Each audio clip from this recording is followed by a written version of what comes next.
Et donc, dans les années 70, ben, c'est vrai qu'on a vécu tout ce mouvement de libération des femmes et tout ça. Et moi, je me rappelle de plein de livres, du côté des petites filles, des Delheim, enfin bon, plein de livres qui appelaient effectivement à décloisonner, à mixer, etc. Et aujourd'hui, quand même, moi, je trouve, enfin, par exemple, moi, j'ai une petite fille qui est à l'école primaire, moi, je trouve qu'aujourd'hui, on régresse. Il y a eu beaucoup, mais enfin, on a vécu, nous, vraiment une émancipation terrible, hein, et très, très rapide. Mais aujourd'hui, je trouve qu'on régresse. Moi, quand je vais dans les magasins de jouets, les grands magasins de jouets, où tout est rose pour les petites filles, jusqu'à 2 ans, ça va.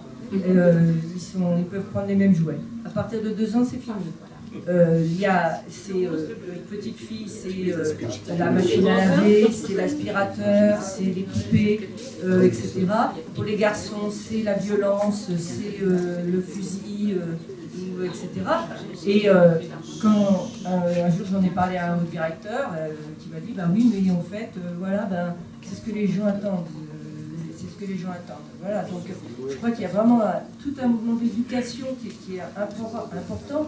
Et à l'école, c'est vrai que les petites filles, elles sont roses, enfin il y a un retour du rose, c'est incroyable quoi. Les petites filles, elles sont roses, les garçons ne faut surtout pas leur mettre du rose, les garçons ils jouent au foot, et c'est vrai par rapport au niveau du sport, ils s'en apercevoir d'une façon importante. Moi j'ai été élue AGR il y a pas mal d'années, et en fait on avait fait un comment vous appelez, les city parks là, vous savez, où il y a où en fait on peut jouer en même temps du foot, du basket, etc. Et en fait après on s'est aperçu que ce lieu il est envahi que par les garçons. Les filles elles y vont pas. Il y a vraiment aussi effectivement un problème hein, au niveau du sport pour les filles et de leur présence dans l'espace public et l'espace social. Ça, enfin bon, on n'a pas parlé de communautarisme, mais je pense qu'effectivement, je pense que malheureusement, il y a quand même ce problème, et ce problème de la femme dans l'espace. Oui. Surtout dans les zones de la lutte contre les discriminations et l'égalité femmes-hommes. Donc il y a quand même beaucoup de choses qui se font dans nos villes. Je pense à Échirol, il y a la Maison pour l'égalité aussi. Il y a un travail de fond qui se fait dans certaines écoles élémentaires, collèges, lycées, donc ça bouge. Mais la tâche est immense et il y a un recul effectivement. Les enseignants sont bien partie prenante en tous les cas. Donc même si ce n'est pas dans les programmes scolaires, les relations filles-garçons posent vraiment des problématiques. Et comme je dis régulièrement comme boutade, avant la conception, il faudrait déjà les prendre en charge, ces enfants, pour que les futures générations puissent beaucoup plus évoluer dans le bon sens. Beaucoup de femmes également, bon, il y en a qui luttent, mais il y en a qui, pour elles, c'est tout à fait normal qu'on prenne le nom de son conjoint, dans la première. Parce qu'à l'époque, voilà, ça s'est passé comme ça. On prend le nom du conjoint, on a mené des enquêtes aussi sur la ville par rapport aux tâches ménagères. Alors qu'il y a des hommes, ça y est, ils se mettent à prendre l'aspirateur et la serpillière. Mais pour nettoyer les toilettes, surtout pas. Ça, c'est priorité à la femme. Enfin, il y a énormément de choses comme ça et c'est un combat de tout le temps. Ça a été dit à un moment. Au sein aussi de notre parti, du syndicat. Il y a du boulot chez nos camarades communistes ou nos copains de la CGT, parce qu'il y a toute cette éducation qui est vraiment ancrée, et c'est à croire que c'est dans les gènes. Vous ne savez pas, dans les gènes, il suffit qu'on change nos pensées, nos modes de fonctionnement. Et régulièrement, il faut rappeler à l'ordre, moi, au groupe majoritaire, Enfin, je suis le poil à gratter là-dessus. Hein. Il faut... même tout à l'heure, par exemple, en entrée, c'est bonjour à tous. Non, c'est bonjour à toutes et à tous.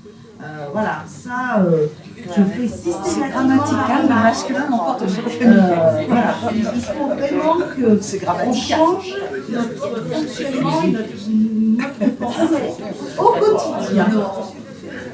Ce témoignage, comme dit, nous rappelle pour chaque réunion qu'il faut effectivement saluer la jante féminine et la jante masculine. Donc il y a beaucoup de choses qui ont été dites, notamment, et qui sont faites. Je crois qu'il est important de rappeler que le combat il a été interrompu. Donc je remercie d'ailleurs votre génération qui a fait un boulot important, auquel nous, en fait, je veux dire ma génération, on vit ce fruit-là, mais par contre, quand vous parliez tout à l'heure de l'égalité homme-femme au niveau du travail, rien qu'aujourd'hui, on en parlait en réunion, et en fait, dans mon entreprise, il y a 17% de femmes dans une société de 600 personnes. Je pense que l'égalité, on en est loin en 2016. Et donc la question qu'on doit se poser, c'est que, bien entendu, il y a plein de choses qui sont faites dans les villes. Politiquement, effectivement, la loi de la parité nous a permis, en tout cas moi-même, d'être élue, parce qu'il y a eu cette opportunité auquel il fallait remplir les listes, oui ou non, chercher les compétences, oui ou non, mais en fait, il fallait avoir une parité homme-femme pour qu'on soit et qu'on porte notre parole, nous les femmes et pour tous les citoyens, sur toutes ces instances. Donc l'idée que je veux lancer là-dessus, en fait, c'est qu'effectivement le combat, il est impératif qu'il doit se reprendre. Dans l'éducation, Françoise l'a bien rappelé, effectivement, moi je pense qu'il faut peut-être intensifier, changer le programme d'éducation. Il y a toutes faire appel aux associations, sortir ces braves mamans de chez elles pour... Enfin, le combat, il est fort et ma question, c'est par quel levier, avec les moyens qu'on a aujourd'hui, qu'on peut accentuer ou faire un coup de poing, je suis désolée, j'ai que le mot en anglais, donc un coup fort, enfin un coup de poing, comme vous l'avez fait dans les années 60 pour le droit de vote et pour pas mal d'acquis qu'on a aujourd'hui. Donc ça, c'est ma première question. Et je crois que c'est tout. Plutôt un témoignage. On a fait référence au tract qui a été distribué il y a quelques jours sur le marché. Mais je dois dire que quand même j'ai entendu, même pas sous forme de blague, que les quelques termes qu'on a donnés dans le tract pour appeler à ce rendez-vous de ce soir, on a des hommes et des femmes qui nous ont clairement fait comprendre qu'ils n'étaient pas du tout d'accord avec l'égalité homme-femme. Je voudrais aussi dire qu'à Fontaine, on a comme malheureusement dans d'autres villes, près de 30% de vote Front National, et qu'on a pu entendre dans l'enceinte du conseil municipal, les femmes ont quitté, les femmes élues ont quitté la réunion du conseil municipal ce soir où j'y étais, où un élu du Front National a tenu des propos totalement insensés, refusant le vote d'une subvention au planning familial, et je ne répéterai pas les termes qu'il a utilisés, mais c'est totalement insensé aujourd'hui les reculs. Donc quand vous dites que ce combat, il faut au sein du Parti communiste et avec les organisations féministes le mener, je pense qu'il est plus d'actualité que jamais. Pourquoi à l'heure actuelle, on contourne la laïcité et que cette laïcité qui a été votée par Aristide Briand en 1905 n'a pas été, elle a dépassé les 100 ans, mais que cette laïcité n'a jamais été appliquée dans sa forme, et qu'aujourd'hui, je dirais qu'elle est même bafouée. Je vous ai posé comme question, en fait, qu'est-ce qui nous empêche aujourd'hui de faire un coup de poing pour qu'on reprenne le combat que vous avez vous mené à un moment donné? C'est que je pense que ma génération, on a ouvert les yeux sur des droits, et je pense que on n'est pas très bien sensibilisé par rapport à un besoin qui est comme vital que vraiment on soit en termes de droits et de reconnaissance dans nos vies professionnelles et vie familiale aussi. Et j'en rajoute sur ça, c'est politiquement, la nouvelle majorité du département a supprimé le service qui œuvrait, qui travaillait sur l'égalité hommes-femmes et qui a réduit toutes les actions que vont mener, en tout cas cette nouvelle majorité va mener, que sur la lutte contre les violences faites aux femmes. Donc on dirait qu'on a... Dans mes permanences syndicales, des femmes qui venaient, je les ai entendues en confessionnal, on va dire, parce que ça n'a pas été plus loin que le local syndical. Hein. Des faits graves, hein, de harcèlement sexuel. Moi je leur disais, maintenant on a les outils maintenant avec la loi, avant qu'elle soit modifiée, c'est-à-dire que avant c'était au harceleur faire la preuve qu'il ne le harcelait pas, maintenant c'est plus difficile. Mais à l'époque c'était comme ça. Et je dis, on a des jurisprudences, on peut y aller, on fait un pataquès. Et d'ailleurs, les fois où on l'a un peu fait, alors c'était pas un harcèlement sexuel, mais c'était un harcèlement, et c'était aussi des femmes, on a gagné. Hein. Ils n'ont pas chipoté. Hein. On avait une certaine... Mais les femmes étaient réticentes à aller au combat sur ce que... Parce qu'il y a encore le poids des religions, il existe, même si on n'est pas croyant, je veux dire, ça a marqué le paysage, ça marque les gens, donc il ne faut pas s'étonner non plus. On n'a pas mené le combat de la laïcité comme il faudrait, hein, on s'est reposé sur la loi qui n'est pas appliquée souvent, donc moi j'attends que nos élus, on a 2 sénatrices, là, elles montent au créneau sur cette question, non mais sur la question de... Est-ce qu'un président de la République doit aller à la messe en tant que tel? Ben c'est non. Après, en tant que M. Dupont, il fait ce qu'il veut. Oui. Donc, si déjà nos plus hauts responsables, ils ne le font pas, il ne faut pas demander aux gens du peuple, qui n'ont pas toute la connaissance, de le faire. Donc, voilà. C'est ça que je voulais appuyer là-dessus. Je reconnais ça. Ouais, alors, sur la laïcité, pourquoi ça recule? Tout simplement parce que les valeurs de gauche reculent. C'était quoi le combat historique de la gauche au début du siècle? C'était quand même la laïcité, l'école laïque, libre et gratuite pour tout le monde, etc. Et ça, toutes les valeurs de gauche aujourd'hui, elles en encombrent quand même un petit peu.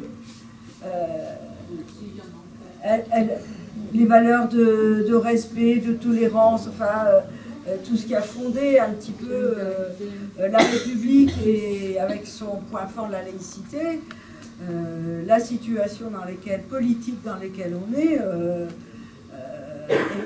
et donc ça a reculé au profit de forces obscurantistes, quand même, et pas n'importe et à une rapidité quand même. Moi, je viens du département du Nord. Je peux vous dire que c'est effarant. C'est effarant, surtout la rapidité à laquelle ça s'est développé. Et donc tout ça n'est pas sans conséquence. Et donc, surtout, sur les actes de chacun qui se permettent effectivement de donner des coups de canif, pour donner des gages à d'autres. Ah ouais. Parce qu'après, on donne des gages aux autres, à ces forces obscurantistes, parce qu'on essaye toujours quelque part de composer, de conjuguer ce qui est inconjugable et qui donne cette situation d'aujourd'hui. Donc voilà, on sait ce qu'il nous reste à faire quand même dans ce domaine, c'est qu'il faut reconstruire un vrai projet à gauche pour redonner de la valeur et des couleurs à la gauche pendant toute cette période où ça a été quand même largement bafoué, sinon complètement annihilé. Et à la question, mais qu'est-ce qu'on peut faire, vous qui avez fait avant, comment nous, notre génération, la vôtre, on pourrait d'une certaine manière, parce que c'est vrai qu'on voit bien qu'il n'y a pas d'autre solution pour avancer, Ça, c'est la vraie question. On ne peut pas parler à la place des générations. Pour ce qui concerne notre génération, quand même, on partait de loin. C'est-à-dire que bon, les femmes, elles subissaient les naissances, c'est-à-dire qu'elles n'avaient aucune autonomie, elles ne choisissaient pas leur vie. Je me souviens dans le livre qu'on a fait à Troyes, là, dont je parlais tout à l'heure, quand on a été interviewer les femmes du début du siècle, celles qui avaient 11 enfants, souvent, et les premiers mots qu'elles disaient, c'était « je lavais du soir au matin et du matin au soir ». Je faisais des lessives. Leur vie, c'était ça, quoi. C'était que travailler pour la sphère familiale et sans exister pour elles-mêmes. Et donc, la maîtrise des naissances, ça a été un pas formidable et indispensable qui a uni les femmes parce qu'elles subissaient. C'est pour ça que j'ai expliqué l'histoire de ma mère et de mes tantes, parce que pour bien montrer que ça avait poussé petit à petit, parce que bon, elles risquaient leur vie, elles risquaient aussi d'aller en prison, hein, parce que c'était interdit. Et en même temps, elles le faisaient. Et c'était beaucoup plus développé qu'on ne le croit, parce qu'elles essayaient de pallier à ça. Donc, c'est pourquoi la mobilisation qui est venue à un moment donné, notamment à partir des intellectuels qui ont mis ça sur la place publique avec les 340 signataires. Voilà. Voilà, mais ça avait été nourri par...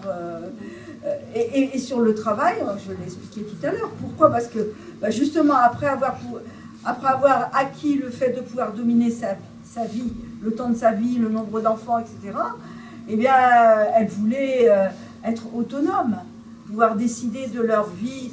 Et être autonome, c'était avoir droit au travail, avoir un salaire pour pas être mineures dans la famille, parce qu'elles étaient mineures. Les femmes que nous avons connues, qui ne travaillaient pas, elles devaient demander à leur mari pour dépenser ceci, cela.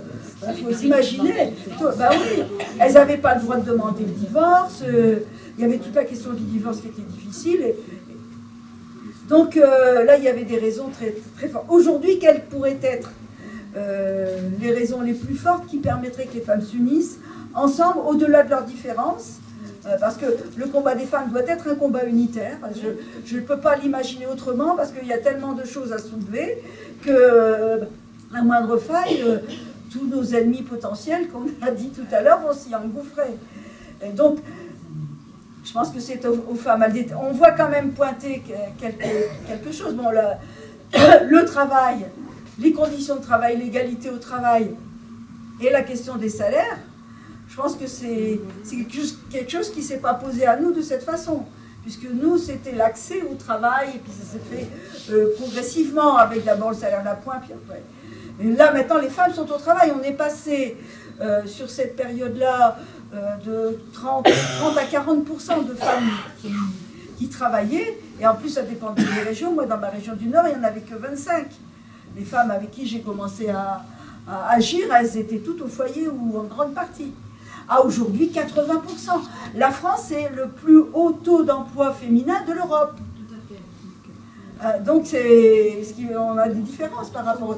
Par exemple, aux Pays-Bas, en Allemagne, les femmes, elles sont comme nous étions il y a 30 ans. C'est-à-dire, elles élèvent leurs enfants elles-mêmes, après elles travaillent, pas toujours. Aujourd'hui, dans notre pays, les femmes, elles travaillent, même ayant des enfants, 3 ou 4, tout le monde travaille. On peut travailler. Voilà. Et puis, bon, ça a été le choix des femmes en France de s'attaquer au travail, je trouve, par rapport à d'autres pays. Par exemple, d'autres pays ont eu plus vite la parité, etc., la place en politique, mais ont une moins importante place au travail que nous. Ça a été le choix des Françaises, je l'ai senti comme ça, de d'abord aller vers le droit au travail, l'autonomie financière, etc. Donc, je pense qu'autour de ça, il y a certainement... mais là, du coup, on va se retrouver avec les syndicats, parce que forcément, le travail, avec toutes les difficultés qui expliquent, qui ont été expliquées, c'est pas, on se retrouve dans un combat mixte, dans lequel la place pour les femmes, elle est encore à faire. Et je ne vois pas beaucoup dans les organisations syndicales pointer pour l'instant des comités féminins, parce qu'à un moment donné, il faut se mettre ensemble pour être plus forte. Et pour être entendu. Ça ne veut pas dire qu'on empêche les hommes et qu'on ne veut pas des hommes, mais on a toujours besoin de prendre de la force ensemble et de déterminer ensemble ce qu'on veut faire avancer. Il y a ça, moi je pense qu'autour du travail, il y a quelque chose certainement qui peut unir les femmes d'aujourd'hui, avec tout ce qui tourne autour de vie professionnelle, vie familiale, parce que c'est quand même un peu encore la galère, hein, parce que moi je vois beaucoup revenir les grands-mères. Hein. Si à un moment donné on avait des modes de garde accessibles, on a gagné en même temps qu'on a gagné le travail. Ça recule et ça va encore reculer avec toutes les difficultés des collectivités territoriales, vous allez voir. Ça risque encore. D'ailleurs, déjà, les TAP et tout ça, ils sont en train de les faire payer maintenant. Hein. Les fameux les TAP, les rythmes scolaires là, qui ont été mis en place. Là, ils étaient gratuits. Et là, devant les difficultés qu'ont les collectivités réelles, hein, c'est des difficultés. Et certains commencent à les faire payer. Là. Ça va encore mettre en difficulté les femmes qui travaillent, parce que si elles n'ont pas l'argent pour les payer, les enfants vont venir à la maison. Et à 3h30. Donc il y a un vrai sujet avec ça, et aujourd'hui, je le dis, je vois revenir beaucoup les grands-mères, c'est-à-dire les mamans, des mamans qui sont en retraite et qui reprennent les petits-enfants. De plus en plus, ça revient. Alors que sur notre période à nous, ça avait disparu au profit des modes de garde, et parce que les femmes qui avaient travaillé, elles avaient aussi envie d'être en retraite et pas de s'occuper de leurs petits-enfants. Mais maintenant, devant les nécessités, c'est revenu, devant les nécessités, parce qu'on ne laisse pas tomber sa famille. C'est vrai que devant les difficultés, on se ressoude. Donc je pense qu'autour de ça, il y a certainement peut-être à construire quelque chose, hein, à la fois dans le mouvement des femmes, à la fois dans les syndicats, mais aussi dans les partis politiques, et ça peut nous interpeller en tant que communistes, et de ce qu'on fait sur ces questions concrètement, hein, parce que ça ne suffit pas de parler, il faut quand même et puis faire avec les autres femmes. Donc ça, c'est un travail beaucoup plus difficile et plus important à faire. Après, il y a la question des violences, ça c'est très... Mais est-ce que c'est capable de réunir et de pousser un mouvement? C'est plus compliqué. Ça c'est quelque chose qui peut aller avec, mais qui sera pas qui jouera pas un rôle de dynamique. Voilà, mais c'est quand même à cette génération que vous représentez à déterminer sur quoi ça va se jouer. Mais je pense qu'on ne le sait pas maintenant. Voilà. Mais ici, il faut commencer. Il y a toujours un début. Parce qu'au fond, ce qu'il faut savoir aussi, ça c'est notre expérience, c'est quand on commence avec les femmes, après ça va très vite. C'est-à-dire que quand on a fait soulever le couvercle, quand on a fait sauter le couvercle, ça peut avancer très vite. C'est pour ça que voilà, il faut y aller, quoi. Il faut commencer, trouver des formes d'intervention et au plus près. Il ne faut pas des trucs loin et tout ça. Les femmes ont très peu de temps et elles en ont encore moins qu'avant. Parce que la double et triple journée, c'est vraiment une réalité majoritaire. Si elle n'était pas à l'époque. Hein. Donc elles ont très peu de temps. Donc il faut se situer au plus près, dans la proximité et dans des temps où ça va être possible. C'est un travail, à travailler ensemble, à rechercher. Et ça, on le sait si on parle avec les femmes. Hein. Il faut aller là où elles sont. Pendant très longtemps, on allait aux portes des écoles. C'était pas mal quand même. On apprenait beaucoup de choses à la porte des écoles. Mais oui, c'est un moment où on est là, on attend, on peut se parler. Il y a des endroits comme ça où on retrouve plus facilement les femmes qui ont du temps. Et puis, je pense qu'il faut refaire des débats. Enfin, ce qu'on a fait, ce qu'on appelle pompeusement l'éducation populaire qui a disparu, ça reste quand même nécessaire pour agir. Parce que pour agir, il faut comprendre. Et pour comprendre, il faut du temps, il faut pouvoir changer. C'est ce qu'on a fait. Hein. Le mouvement des femmes, il a été d'action, mais aussi beaucoup de discussions, de rencontres, et au plus près, toujours au plus près des femmes, au plus près du terrain. Et puis, quand j'ai dit gaie et joyeuse, c'est aussi vrai. Et c'est nécessaire. Parce que ça a été aussi des luttes gaies et joyeuses. C'est-à-dire En même temps, on faisait la fête, voilà, c'était toujours très culturel. Voilà, on faisait la promotion des artistes féminines qui en ont toujours besoin d'ailleurs, puisqu'elles-mêmes, elles vivent aussi cette discrimination. Et voilà, c'est... Mais je pense que le tout, c'est de s'y mettre. Et d'y croire, quoi. Et je pense que ce mouvement-là va nourrir les autres mouvements aussi.